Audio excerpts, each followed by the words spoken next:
I'm not wearing my glasses, so I genuinely might look like a clown. Okay, let's try this. Hello, it's Jamila.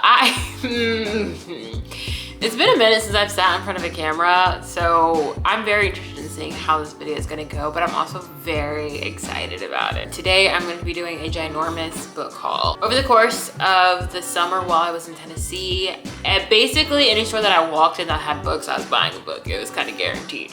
So I have all different sorts of books that I want to show you that I collected over the summer and I can't wait to read. Granted, I have a giant TBR shelf. These might take priority. I'm not gonna hold you. We have nonfiction. I'm already laughing, that's not good. Okay, the first nonfiction book I got is The Quick Fix Kitchen by Tia Mori. This is a cookbook. I may not buy groceries, but I can cook. And I'm actually dedicated to doing better. I'm enduring a lifestyle change, hence my face. I love Tia and Tamara, and she has a cookbook, and and then listen, I actually like flipped through it. I didn't want to do what I did with Aisha Curry. I literally bought Aisha Curry's cookbooks, and then I was like, I can't even afford to make any of these. But with recipes, some of the ones that she has in here that look good, I'm able to buy the ingredients and make them. So I'm very, very excited about this. I'm so excited about this memoir. It is Making a Scene by Constance Wu. This has been on my like books to buy list for such a long time. I have been wanting to read this book since I found out that she wrote a book and she was doing an interview, and I love Constance Wu. No matter what the internet has to say about this woman, I love her. And I'm so excited about reading her memoir. This is up there on my TBR like list. Going with the memoir train, because why not? I have Everything I Know About Love by Dolly Alderton. This is a book, I got it because a lot of people have read it, and it's one of those books that's not necessarily famous on Book Talk, but it's just like heavily recommended. People who have read it love it. And it gets talked about on Book Talk, I guess. I'm not involved in the bookish community on any social media platform. I just go here. I read the back of it and I was very, very intrigued. And then I flipped through it and I saw a recipe for scrambled eggs. And when I saw that, I was like, I gotta buy it. I know how to make scrambled eggs. Believe me, I know how to make scrambled eggs. I can make an omelet. I got you, you know?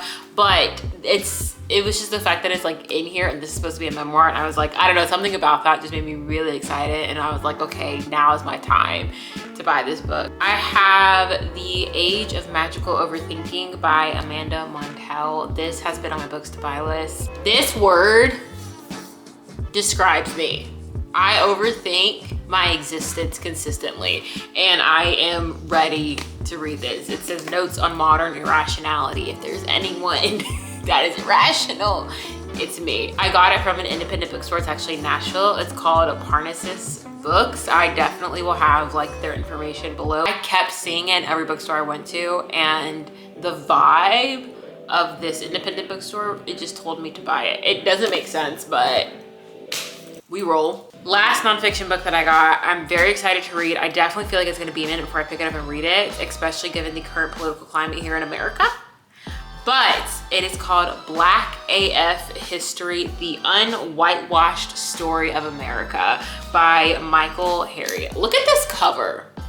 I saw this cover and it immediately grabbed my attention. I was like, this is so sick. I'm excited to learn. I didn't get the opportunity to take African American studies when I was in high school or when I was in college, and that's one of my bigger regrets. So I can't wait to read this and I can't wait to learn. I love learning about anything involving Black people. Next up, we have books that are just kind of general-ish fiction, and I am excited. That's gonna be if we're gonna play drinking game, it's gonna be take a shot every time Jamila says she's excited.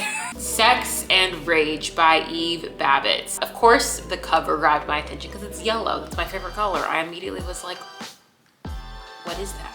What is that glorious thing? I guess this is a reissue of a novel that was originally published in 1979.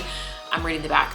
About a dreamy young girl moving between Los Angeles and New York City. It delights in its sensuous, dreamlike narrative and its spontaneous embrace of fate and work, and further solidifies Eve Babbitt's place as a singularly important voice in Los Angeles literature. It's haunting, alluring, and alive. And I was like, heck yeah.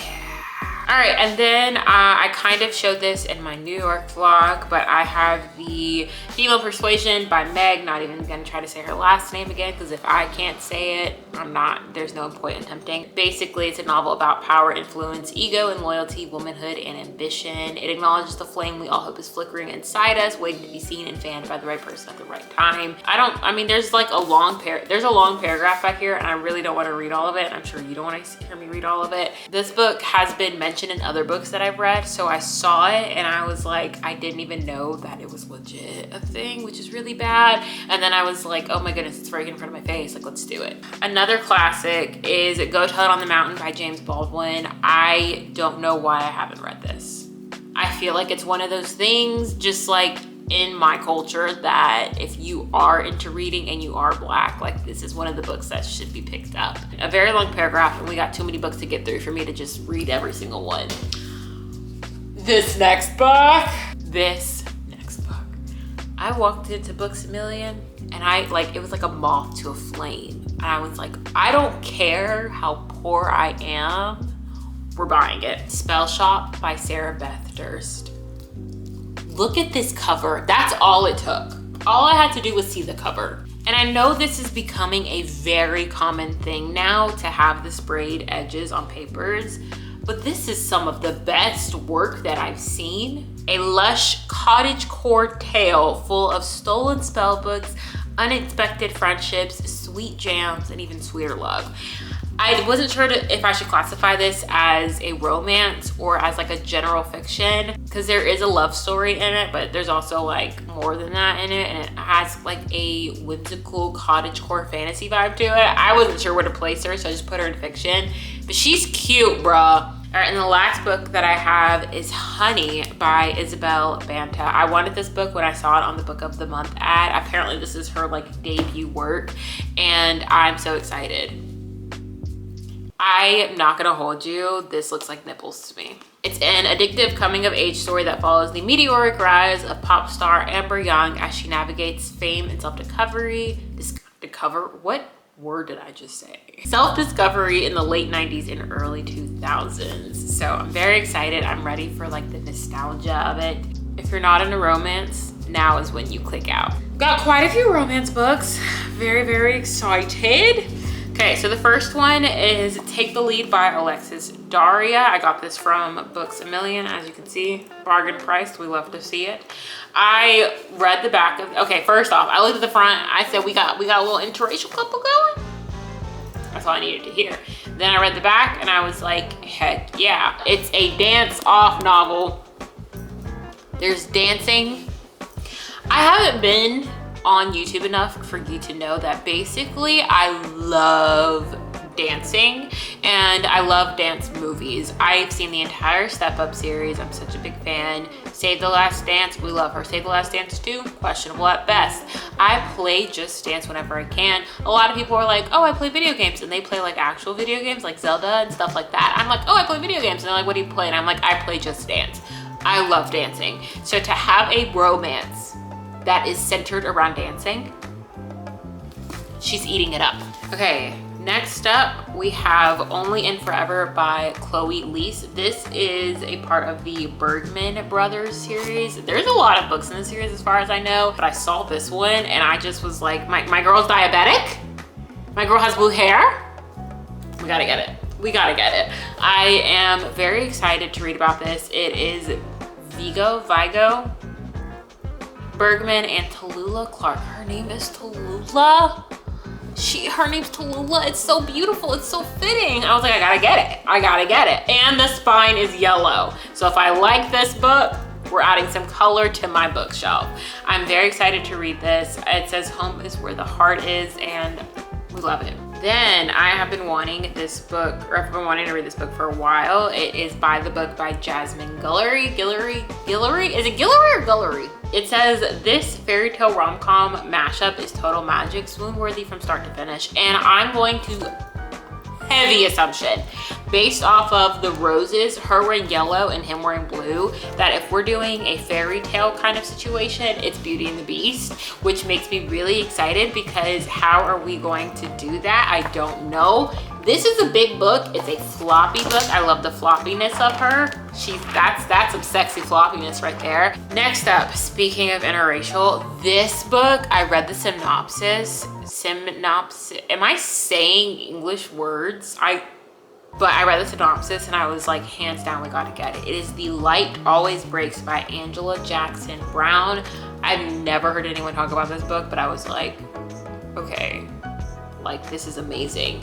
It is another interracial couple. I don't know if you've gathered, I love interracial like couples. I love when two worlds come together that don't normally come together.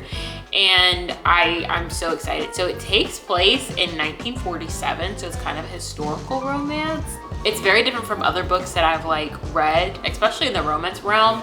So I'm excited to just eat this book right on up, and it has some history to it, and I love history that's like interesting. So I'm excited. All right, then we have The Heart Principle by none other than Helen Huang. I haven't read any of her other books. I know like The Kiss Quotient was a very, very big one that she did. This one was on sale. I took off the price tag beats, but this one was on sale at Books A Million, and I was like, if it's on sale, I'm gonna buy it, you know? And I'm very interested in Helen Huang's writing because so many people talk about The Kiss Quotient. A woman struggling with burnout learns to embrace the unexpected, and the man she enlists to help her in this heartfelt new romance by USA Today bestselling author Helen Huang. So, and she's a violinist. She's a cute little violinist. We're almost done.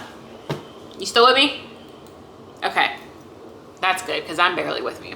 Next up is Powerless by Lauren Roberts. And I wasn't gonna get this book. I'm not gonna hold you. I wasn't gonna get this book because it's all over TikTok. I wasn't really interested in it because it was so popular. But what made me buy this book is actually seeing Lauren on TikTok. Like I found her account, and she basically told a story as to how this became a published novel. And I did not realize she is as young as she is. And it was just kind of like, it just came from off the dome kind of situation. And I found her story to writing this book to be very inspiring. This was originally like a self-published book, and then it became like this big work, and now it's a New York Times bestseller. And I love Lauren's story, and I was just like, let me support her. So I bought Powerless. I don't know when I'm gonna read this. This is kind of, I'm not gonna lie, lower on my TBR list, but I am excited to read it when I do. Next up, we have Forget Me Not by Julie Soto. The second I saw this cover and the fact that this man has tattoos, and then this is just like, when I saw his tattoos and then I saw how beautiful this cover was, I knew I had to buy it. He has, any man that has tattoos, it's an automatic yes. Look at my hand, I have a tattoo. It's an automatic yes for me. And apparently he works at a flower shop. You have tattoos and you work at a flower shop and you're just gorgeous?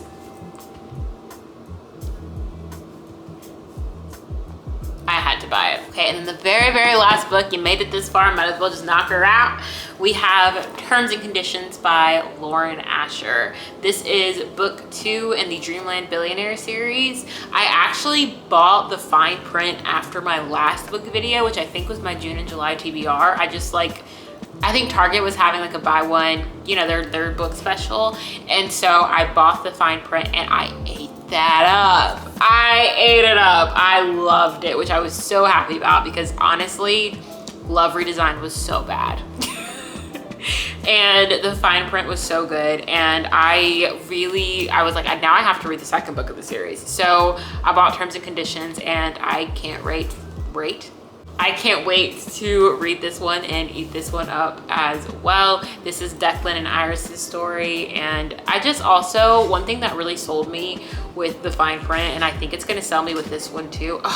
Oh, it's definitely gonna sell me, is look at how she starts each chapter off. It is so gorgeous. And it is like, hold on, that's Iris's. Like, I'm sorry, yeah, this is so cute. Y'all, we made it. You can go ahead and exit out if you haven't already exited. But if you're curious, I wanted to show you the 2 books that I'm currently reading. First off, I am reading a romance right now. I'm reading Magnolia Parks by Jessa Hastings. Not gonna hold you, I'm struggling. I've heard nothing but great things about this series, about this one in particular, like this book in particular. This one and Into the Dark are apparently like so fantastic. I'm on page 104. When does it get good? And then for book club, we are reading Fourth Wing. So I'm very excited. I wanted to get into this book this summer. I talked about that in my TBR, and it just so happened that my friend that I'm in book club with also wanted to read it. So I waited for her, and we are gonna read this together. Well, we are reading it together. And I'm only on page like 4, but I am already digging it up. I started reading this when I had all these tire problems over the summer, but I'm very excited. Right now, we're only gonna read like the first half of it. So yeah, I can't wait. Okay, if you stayed until this point in the video, you are certifiably insane, because I know this is a long video because I spent too much money, but I absolutely love you for it.